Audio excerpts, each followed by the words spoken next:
And now let's take you back to the White House, the Oval Office there. It appears questions are now being taken from reporters, but then we also see President Erdogan of Turkey speaking at the moment. That is a question that was directed to him, but we are waiting to hear from President Trump himself as he takes questions from reporters. So let's listen in. What did he say? The gentleman was asking, Mr. President, you have referred to President Trump's peace efforts, and you have also contact with many leaders in the region.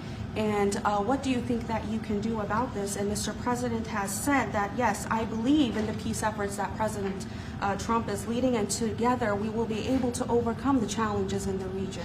I think it's true. He's got tremendous influence in the region. Yeah, please. Mr. President, when are you planning to lift CAATSA sanctions against Turkey? Against sanctions against Turkey? CAATSA. Could be very soon. Mr. If we have a good meeting, almost immediately.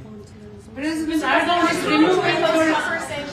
is removing tariffs on U.S. goods, and what impact it would be in U.S. production? Where are you from? Turkey. I see. We have a lot of people from Turkey here.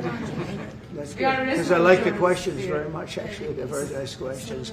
We'll see about tariffs. We're going to be talking about tariffs. We already removed them. Well, we're going to be talking about that. Mr. President, what about Gaza? Mr. President, sanctions on Russia, even if not all NATO countries stop purchasing Russian oil? We're going to be seeing about that. The NATO countries were disappointing in that regard, but they've been very amazing in other ways. They did, as you know, they went from 2% to 5% GDP, and that's a big step, and it's paid. I mean, they have the money there, and we're selling a tremendous amount of military equipment to NATO. We're selling. We're not giving like Biden did. We're selling it to NATO, and it's a lot. They're buying a lot, and I assume they're giving it to Ukraine. They could buy it for other reasons too, but I assume they're giving most of it to Ukraine. But they're buying highly sophisticated weaponry, and they're paying for it full price. And that's how we're involved. Biden gave $350 billion. Look, this war would have never started if I were president. If I were president, this war would never be happened. It would have never happened. Yeah. Mr. President, I'd like to ask about Gaza. Are you on the same page, Mr. Erdogan, for Palestine, Israel? Well, I don't know his stance. I can't tell you about that. I just say that we want to get Gaza over with. I had a great meeting with the leaders of that area, of that region, generally speaking, the Middle East. We had a great meeting the other day at UNGA, as you know, and I think we're close to getting some kind of a deal done. Yeah, we want to get the hostages back. I have to get the hostages back. We're the ones that got the hostages, all of them that we have now. But it looks like there are 20 living hostages and probably 38 or so dead hostages. Pretty sad. And the parents of those dead souls, those dead, mostly men, boys, in many cases like literally boys, they want those bodies back so badly, as much as though they were alive. And so we had a very good meeting with the representatives of the most powerful countries in the Middle East, and I think we're going to be close to a deal.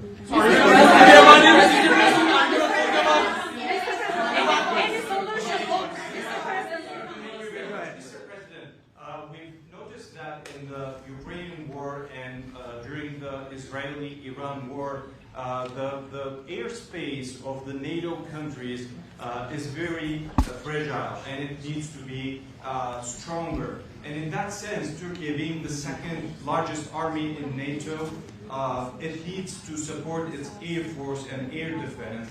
How do you look at this issue in general as a NATO? Well, we support them. I It's mean, the eastern flank. Yeah, we're in NATO, and you know, they're paying now 5% of GDP. Nobody thought that was possible, and they agreed to that 6 months ago when I was there. And the relationship is very good. The NATO countries, with us, is the strongest it's ever been. We used to complain that they're paying 2%, but they're not paying. The United States was paying almost everything. And now they're paying 5%, and they paid. And that's trillions of dollars. You know, we're talking about trillions of dollars. And they're spending that, giving that money to us, and we are giving them great defensive, you know, the Patriots and all of the different javelins, all the different missile systems and everything else that they want. But it's it's trillions of dollars. So we appreciate that they did that. So they went from 2% to 5% of GDP, and that was something that nobody even would bring up. Biden should have brought it up a long time ago, because under Biden we paid $350 billion, and all it did is make things worse. So we'll see how it goes.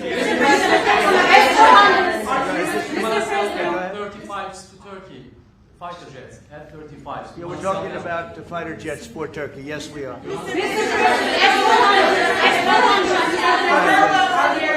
Are we going to see any steps going to be taken today about the issue, about the things that are going on in the Gaza, Palestine? Are we going to... It could be today. Yeah, it could be today. We have a very strong dialogue going on with Saudi Arabia. With, I would say, you have 4 or 5 real leaders that are being good. As you know, I met with Qatar, Saudi Arabia, UAE. We met with Jordan. The King of Jordan was there. We had a really great meeting. I think a lot was determined at that meeting, and I have to meet with Israel, and I have to do that also. They know what I want, and I think we can get that one done. I hope we can get it done. A lot of people are dying. But we want the hostages back. We don't want them back 1 this week, 1 and 2 months from now, 3 later, and like the way it's been going. We got them all back. We got a lot of them back. We got the American Alexander. We got the American hostages back. But we have now 20 plus 38 bodies, dead bodies. And we want them all back, and we want them back at one time.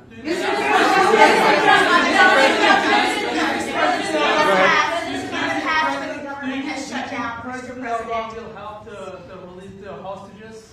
Do I think what? Do you think President Erdogan will help to release the hostages? I don't know if he'll help in that. I don't really think we have.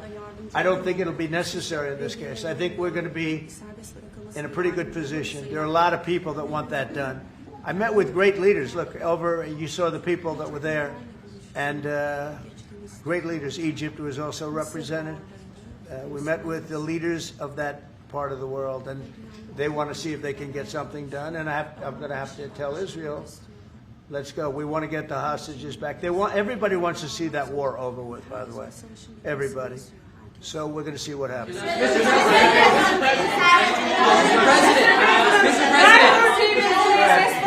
Mr. President, how do you see a joint initiative with President Erdogan to bring the President of Russia, Putin, and President Zelensky to the negotiating table? Well, I can tell you that President Erdogan is very respected by both of them. Everybody respects Erdogan. They really respect Erdogan. I do. And I think he could have a big influence if he wants to. Right now, he's very neutral. He likes being neutral. So do I like being neutral. But he's somebody that if he got involved, the best thing he could do is not buy oil and gas from Russia. If he did that, that would be probably the best thing. He knows Putin like I know Putin. I thought Putin, I settled, as you know, 7 wars, and it's probably more than that if you really want to know the real facts, but 7 wars, and I thought this would be among the easier ones to settle. But I'm very disappointed in Putin. And he's been fighting hard, he's been fighting long, and they lost millions, they lost like 1 million soldiers. And you know, with all of the heavy bombardment over the last 2 weeks, they've gained almost no land. Think of that. They've gained almost no land. And I'm not going to ever call anybody a paper tiger, but Russia spent millions and millions of dollars in bombs, missiles, ammunition, and lives, their lives. And they've gained virtually no land. I think it's time to stop. I really do. A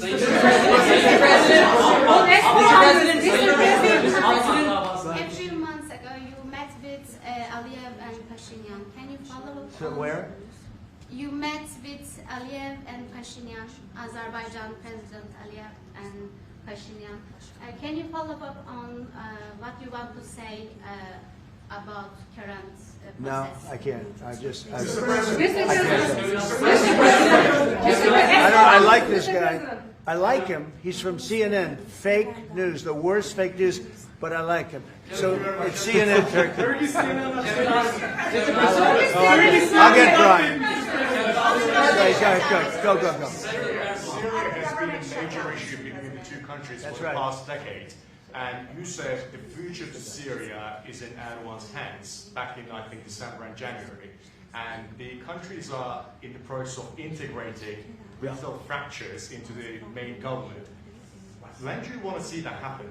Well, I think President Erdogan is the one responsible for Syria, for the successful fight in ridding Syria of its past leader.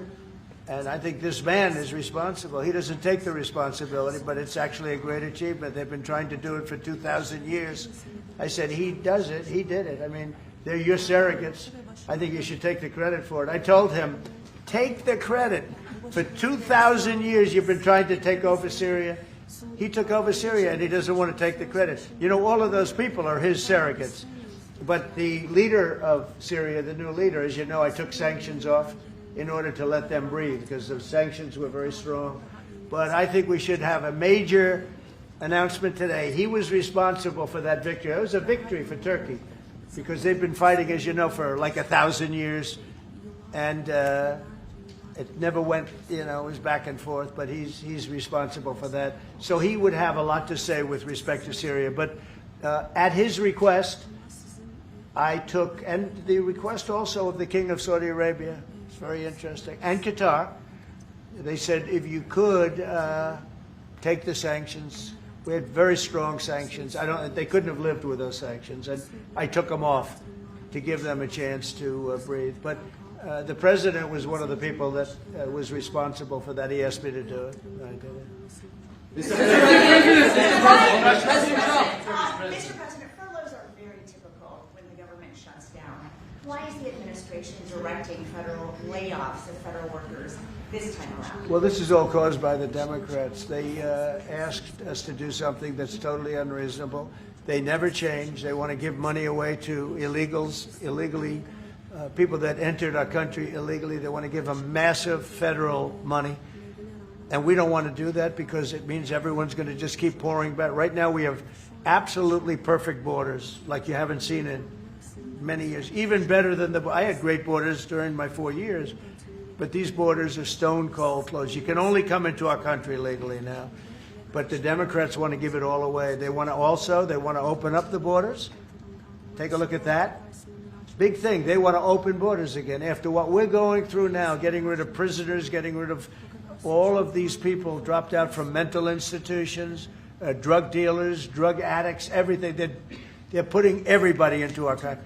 It's all ended now. But this is what Schumer wants. This is what the Democrats want. They want to have, and they want to take our money.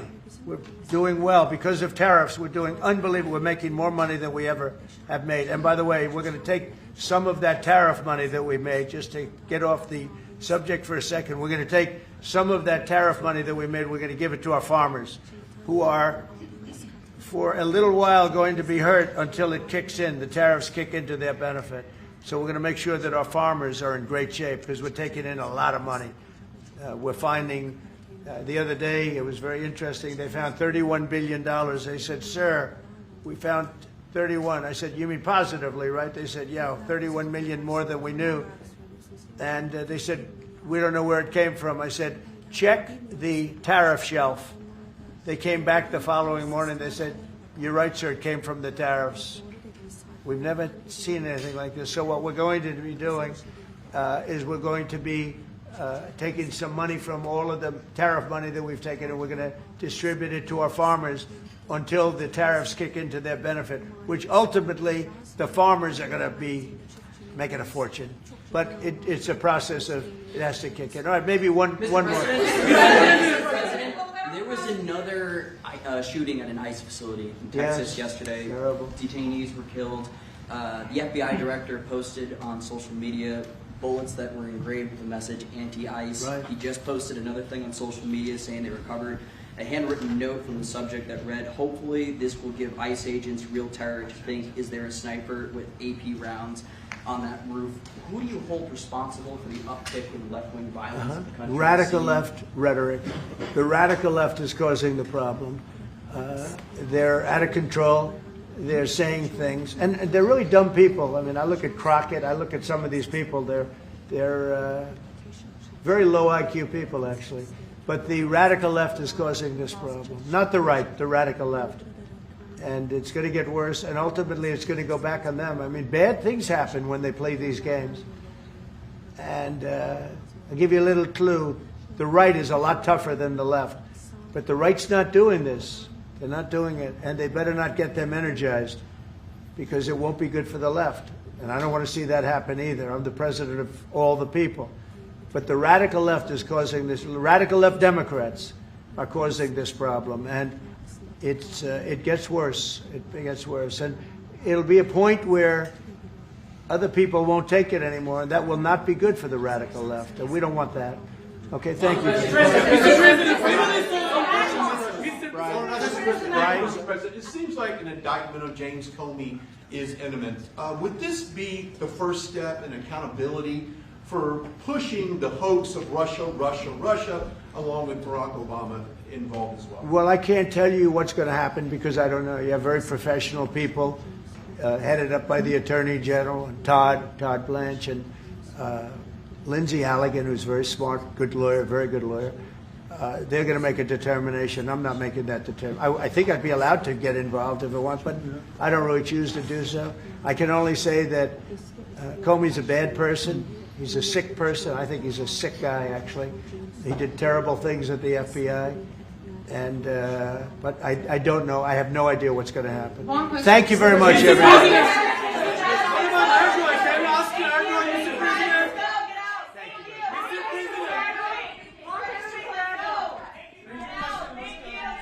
And you were listening to President Trump there at the White House, the Oval Office, and seated next to him is President Erdogan of Turkey. Both leaders meeting today to talk about a multitude of issues. But I want to focus on what we heard from President Trump because he touched on Syria and lifting the sanctions against that nation. He also talked about the ongoing war in Gaza. And he mentioned the shooting yesterday at the ICE facility in Dallas, Texas, basically blaming the radical left. Those were his words, the radical left, for that shooting. But now I want to get to the White House and CBS News White House reporter Willie James Inman. Willie, your takeaways from what the president had to say during that Oval Office meeting today. Hey there, Mugo. Well, no shortage of topics there that the president discussed, and you mentioned it perfectly. He did talk about the situation in Gaza. He essentially said that he believes that they are close to a deal, but remember, essentially things have stalled there in terms of those negotiations with Hamas as Israel continues to ramp up its efforts to get rid of that group. We, of course, know that the president focused heavily on the war in Ukraine with these remarks with the President Erdogan there sitting next to him. He said that Putin ought to stop, and he then went on to say that they believe he's very disappointed in President Putin as Russia continues to assault Ukraine. Remember, the president met with the Russian president in Alaska to try to bring about a solution to this conflict. And the leader of Russia and the leader of Ukraine have not sat down just yet. This is something that the White House has wanted that bilateral meeting and then a trilateral meeting, perhaps with all three leaders, including President Trump, if there were a solution to be brought to the war in Ukraine. And we saw earlier this week, the president is siding with Ukraine, essentially shifting his policy stance, saying that Ukraine could potentially win back much of the territory that it has lost with continued support with the Europeans. We, of course, know that the U.S., under the leadership of President Trump, has sought to sell weapons to NATO nations, to European nations, who then, of course, give some of those weapons that Ukraine needs to them in their battle and pushback against Russian forces. And the president also was asked about the threat of a potential government shutdown, blaming Democrats, saying that they want illegal immigration. I'll note that the White House is signaling that they will potentially move to lay off perhaps thousands of government employees in response to a government shutdown, which could happen in the coming days. Government funding runs out on September 30th. We, of course, know there are some essential government functions that the U.S. government will continue to run. Air traffic controllers is one of the jobs that I think about when it comes to those essential employees, immigration services, things such as that. But the president saying there that he believes that this plan that the Democrats put forward to claw back some of the cuts for Medicaid and the so-called One Big Beautiful Bill. He calls it the radical left, essentially, those proposals coming from Democrats there. So a lot of news coming out of that, those remarks with the president as he continues to sit down with President Erdogan of Turkey. Yeah, and Willie, I also wanted to get your take on what the president had to say about the shooting yesterday at the Dallas ICE facility. He was very, very clear that he thinks the radical left, those were his words, are responsible for shootings, the shootings we've seen as of late. And then he also mentioned how they shouldn't do that because the right might respond and the radical left wouldn't like it. And that's interesting as we talk about the need to dial back on that kind of rhetoric and how we need leaders who are saying, hey, we should just not do this at all, whether it's coming from the left or the right. I want to get your take on that. Is it just how important is it to have a leader who is standing up and saying this is wrong, whether it's coming from the left or the right or the middle, whoever? Yeah, that's certainly right. But we, of course, know how President Trump tends to respond to these types of situations. The president essentially being himself there. We know that he has blasted what he calls the so-called radical left for not only getting in the way of his political agenda, but also with some of the violence that we have seen play out across the nation as well. So it's perhaps no surprise that the president said what he said there in the Oval Office in response to a question about the shooting that took place yesterday. Oftentimes, we see more tempered responses coming from governors and local leaders. I'll note the response coming from the governor of Utah following the Charlie Kirk shooting was a very tempered response, calling for calm. We have seen that come from political leaders in Congress as well, on both sides of the aisle. But oftentimes the president, in his words, will cast blame on some individuals, or in this case, a ideology is so-called blaming the radical left for some of these incidents that we've seen play out. All right, Willie James Inman at the White House for us, walking us through a multitude of topics there after that meeting with President Trump and the president of Turkey, Erdogan. Thank you so much. As always, we appreciate your time.